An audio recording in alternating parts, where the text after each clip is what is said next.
My name is Richard Kerr, and I'm 53, and I believe my first time being trafficked to England was on February of 1977. Richard Kerr has suffered for over 30 years in silence, blocking out the horrors of his past at the hands of what he describes as very powerful people. As a teenager, he was introduced to the world of Westminster. He says he was trafficked from Northern Ireland and that this picture was taken by one of his abusers. A cottage industry of conspiracy theories has built up around this story, but Richard insists a VIP paedophile ring did exist, and it's time for the truth to be told. They were men who had control and power over others. They were politicians, you believe? Some I do. His story starts in Belfast in the 1970s at the now notorious Kincora Boys' Home. He was placed in care from the age of 5 and sent to Kincora at 14. The Monday morning headlines say it all. Prince Andrew's attempt to explain his friendship with accused sex trafficker Jeffrey Epstein backfiring. You've been on his private plane. Yes. You've been to stay on his private island. Yes. You've stayed at his home in Palm Beach. Yes. The Duke of York generating a new wave of questions in what has become a sea of speculation surrounding his ties to Epstein. Prince Andrew denied he ever saw his former friend with underage girls in a pointed and detailed interview with the BBC. Do I regret the fact that he has quite obviously conducted himself in a manner unbecoming? Yes. Unbecoming? He was a sex offender. Yeah, I'm sorry, I'm being polite, in the sense that he was a sex offender. Queen Elizabeth's son, who is 8th in line to the throne, was specifically asked about his 2010 visit to Epstein's Manhattan mansion, after the financier pleaded guilty to soliciting minors for prostitution. Hey guys, welcome back to my YouTube channel here. It's me here, Comrade Lavender here, and today I'm back with another anti-capitalism deep dive true crime YouTube video political topic. So let's get started in this YouTube video. So today I want to talk about the topic of pure evil, the Prince Andrew and Lord Mountbatten royal family files, deep dive, capitalism, true crime, everything wrong with capitalism, Jeffrey Epstein, victims of capitalism, etc. But before we get started, all my YouTube video topics that I've done that are related to this video are going to be on the screen right now. Other YouTube videos I've done on other topics similar to this are going to be on the screen right now if you'd like to check them out after you watch this video. So let's get started on this YouTube video topic.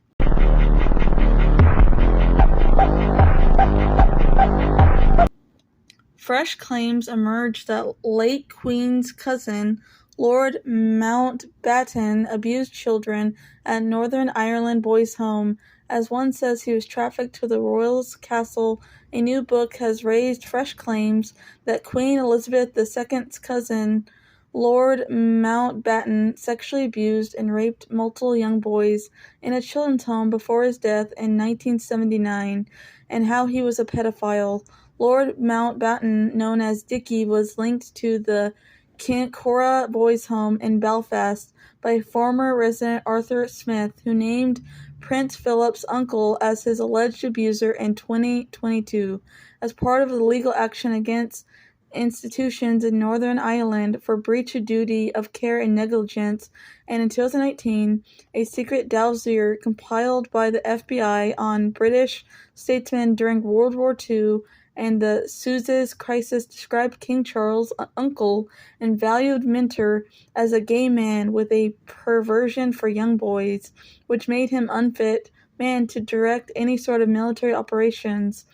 Now a new book by journalist Chris Moore, Kincora, Britain's Shame, Mountbatten, MI5, the Belfast Boys, Home sex abuse scandal, and the British cover-up, details allegations from 4 previous residents of the home against the aristocrat, including Smith, who is labeled the godfather of King Charles, the king of pedophiles. Sharing his story for the first time, Richard Kerr claims he was trafficked to a hotel near Mountbatten's castle, with a fellow teenager named Stephen, where they were sexually assaulted on the boathouse. He also cast doubt on his friend's parents' suicide later that year. Louis Francis Albert Victor Nicholas Mountbatten, 1st Earl Mountbatten of Burma and the last Viceroy of India, was unalived on August 27, 1979 by an IRA bomb that was smuggled onto his boat. 2 teenagers, his 14-year-old grandson and a 15-year-old boy boat hand, who also died. Kinyora was an infamous boys' home that closed its doors in the 1980s after ongoing allegations of routine sexual abuse of its vulnerable young residents, who have told had staff raped and assaulted them and human trafficked them to other men. Despite reports of dozens of victims and multiple powerful individuals arriving at this children's home in order to abuse the young boys, just the 3 senior staff, Curata, William McGrath, Raymond Simple, and Joseph Maines, have ever faced any consequences. Lord Mountbatten, known as Dickie, has been accused of travelling to the notorious former Kinroya Boys' Home in Belfast and having boy residents there transported around Ireland and human trafficked for sexual gratification. The former Kingora Boys' Home shut its doors in the 1980s when the abuse finally came to light. The book contains detailed accounts of 4 victims and paints a picture of Mountbatten abusing and raping residents as young as 11, all in the space of the summer of 1977. Some of the boys had no idea their alleged abuser who even was until years later after hearing of his death on the news and recognizing him. Moore now claims much of the sexual abuse was not known about, or at least suspected, by local authorities and MI5, but no action was taken because the British Security Service was using Monster McGrath as an intelligence asset due to his familiarity with far-right loyalist organizations. Arthur Smith was the first person who had been placed into care at the Kinora to speak publicly about the sexual abuse he says that went on and he experienced at the hands of Lord Mountbatten. He described how in 1977, the beast of Kinora, William McGrath, found Arthur playing in the staircase of the home and told him he wanted to introduce him to a friend of his. When he had finished, he told me to go have a shower, and I went to have a shower. I felt sick. I was crying in the shower. I just wanted it all to stop. By the time Arthur came out of the shower, the man Dickie had left, and McGrath was there waiting to take him back upstairs. It wasn't until years later that he realized who Dickie actually was. After stumbling across news coverage of Lord Mountbatten's death, Mr. Smith said that he once realized who had abused him. He felt sick to his stomach. Somebody in high stature like that could do such a thing. He was not a lord, he was a pedophile, and people need to know him for what he was, not for what they were portraying him to be.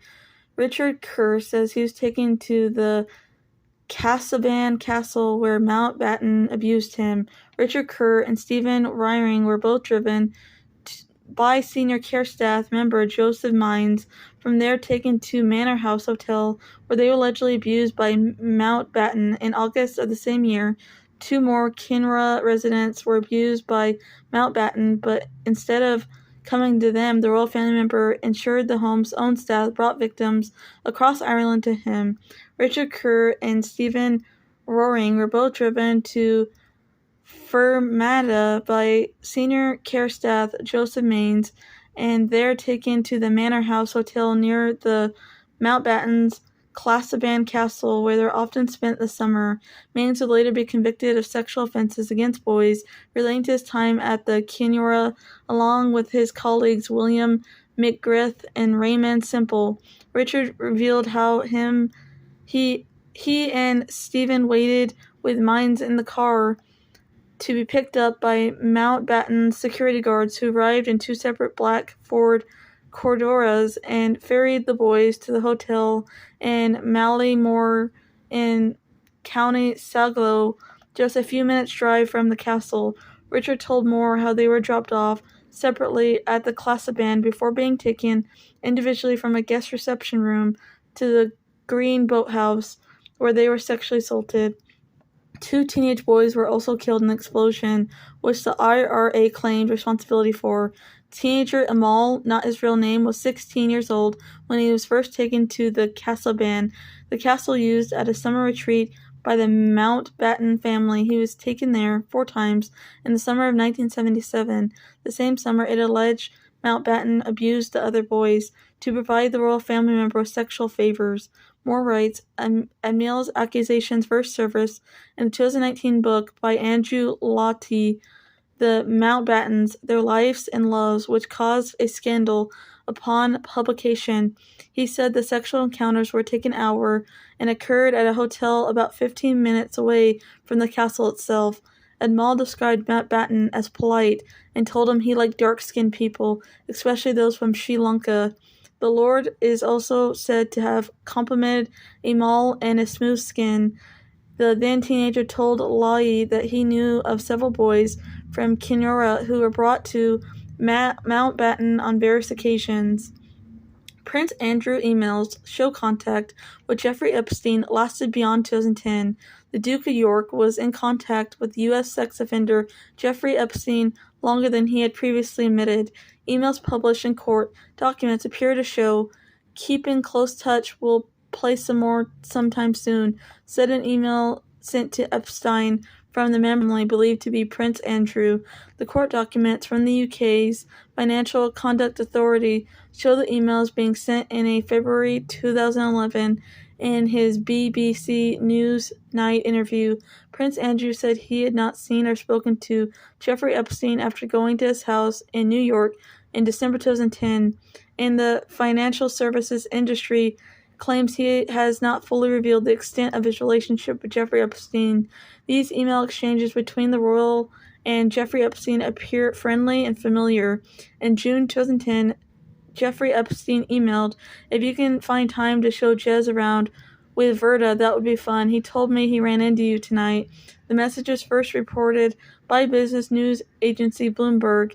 The royal family member responded by asking who Vera was. A few days later, Epstein replied, "My future ex-wife. I know Jez. She would love to see home." A dinner then seems to have been arranged. In Prince Andrew's News Night interview, he was asked about the extent of his association with the wealthy financier Jeffrey Epstein, a convicted sex offender who died under mysterious circumstances in jail, calling it a suicide in 2019 while waiting further trial. The prince said that he had ceased contact with Epstein after I was aware he's under investigation, and was later in 2006 that I wasn't in touch with him again until 2010. A photographer had captured Prince Andrew and Jeffrey Epstein walking together in New York Central Park in December 2010 while the prince stayed at Jeffrey Epstein's house. Was that visit, December of 2010, the only time you saw him after he was convicted? They asked the royal. Prince Andrew replied yes. Mattis then asked, "Did you see him or speak to him again?"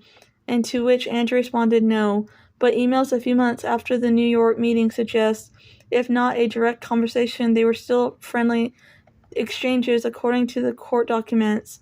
On February 27, 2011, Jeffrey Epstein emailed Jez Stasley will be in London next Tuesday afternoon. If you have time, there will be a reply from the member of the British royal family with a question. Jez is coming on March 1st or next week. Prince Andrew is believed to have first met Jeffrey Epstein in 1999 through Jeffrey Epstein's friend, Galstein Maxwell. The following year, in June 2000, Epstein and Maxwell were among the guests at a party at Windsor Castle. Later that year, Prince Andrew held a birthday party for Maxwell at Sandringham with Jeffrey Epstein in attendance. The relationship appeared to continue, with Jeffrey Epstein attending another Windsor Castle party in July 2006, after which Prince Andrew said he stopped contact with Epstein until the December 2010 meeting. Between those times, in 2008, Jeffrey Epstein was convicted in U.S. for procuring a minor for prostitution and was sentenced to 18 months in prison. After Jeffrey Epstein left prison, Prince Andrew met him in New York in 2010. Andrew said this meeting was to end their relationship. In 2019, in November that year, Prince Andrew gave his Newsnight interview and his subsequent fallout stepped down from royal duties.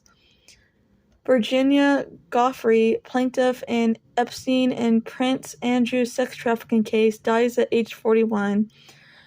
Virginia Goffrey, who accused Britain's Prince Andrew and other influential men of sexually exploiting her as a teenage girl trafficked by financier Jeffrey Epstein, has passed away. She was 41 years old, and she allegedly died from suicide in Australia. Her publicist confirmed Virginia was a fierce warrior in the fight against sexual abuse and sex trafficking.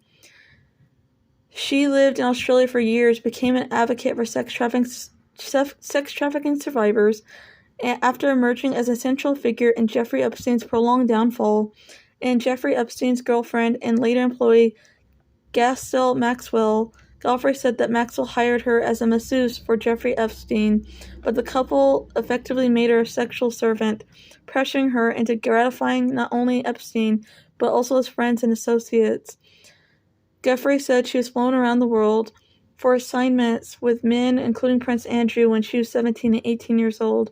Many parts of her story were supported by documents, witness testimonies, and photos, including one of her and Prince Andrew's with his arm around her bare midriff. In Maxwell's London townhouse, Goffrey said that in one of her lawsuits that she had sex with the royal 3 times in London during her 2001 trip, at Jeffrey Epstein's New York mansion when she was 17, and in the Virgin Islands when she was 18.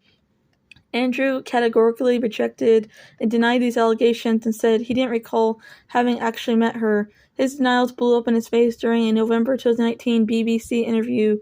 Visitors saw a prince who prolifered curious rebuttals, such as disputing the recollection of sweary dancing by him. He was medically incapable of perspiring and showed no empathy for the women who said that Jeffrey Epstein abused them. Within days of the interview, Andrew stepped down from his royal duties. He settled with her in 2022 for undisclosed sum amount, agreeing to make a subsequent donation to her survivors' organization.